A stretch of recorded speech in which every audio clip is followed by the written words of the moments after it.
I want each and every one of you at every single table in this room to go back to your college campuses next month, and I want you to force your schools to abolish their DEI programs. I want you to get rid of the diversity, equity, and inclusion offices at every single school that's represented in this room.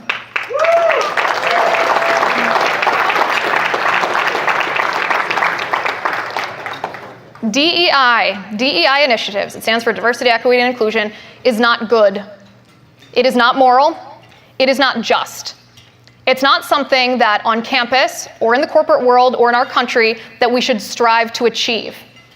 If we are playing by the rules of the radical left, then you and I must reject DEI. Because diversity, as told to us, as defined by the left, is not the diversity that we would think of. It's not diversity of thought. It's not diversity of experience. It's not diversity of viewpoint. And equity, likewise, is not equality. It's certainly not equality under the law, and it's not equal opportunity. Inclusion is not tolerance, tolerating different viewpoints, different religious beliefs, or lifestyle choices. No. If we are playing by the rules of the left, as they define these terms and this initiative, the DEI initiatives, then diversity is racism. Equity is both discrimination and authoritarianism. And inclusion is religious persecution. Now, I bet if I ask you tonight for a show of hands, if I ask how many of you have DEI offices at your school right now, almost every single one of you, except, by the way, the students at Hillsdale, almost every single one of you would raise your hand. I actually recently read a statistic that the vast majority of college campuses not only have DEI initiatives, but they actually have executive level administrators whose formal responsibility in their job is to promote DEI on campus.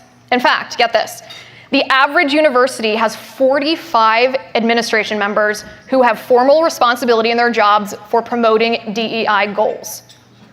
In case you're wondering about the context of that number, that means that the average university has almost 1.5 times, 1.4 times to be specific, as many DEI personnel as tenured or tenured track history professors.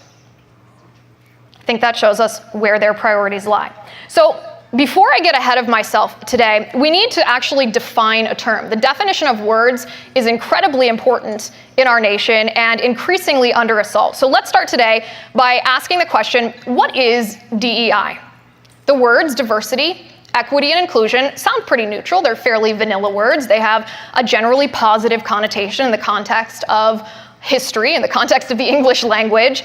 So why exactly is DEI, as defined by the left, why is this bad? Well, the left changes the definition of words for two very specific reasons, and we're going to come back to that in a moment because it's very important that we recognize why. But first, let's deconstruct these words as they pertain to these initiatives, particularly on your college campuses. Let's start with diversity. Now, it can sound controversial that I say diversity is racism. And my intention is not to be sensationalist. My intention is not to be bombastic. My intention is to accurately describe the actions the radical left is taking under the guise of these terms. So let me give you an example here. After Ketanji Brown Jackson was nominated to the Supreme Court of the United States by President Biden, and then after she was sworn into office, ABC's Good Morning America sent out the following tweet. This is what they said. Ketanji Brown Jackson is sworn in as the first Black Supreme Court justice in U.S. history. Now, is that true?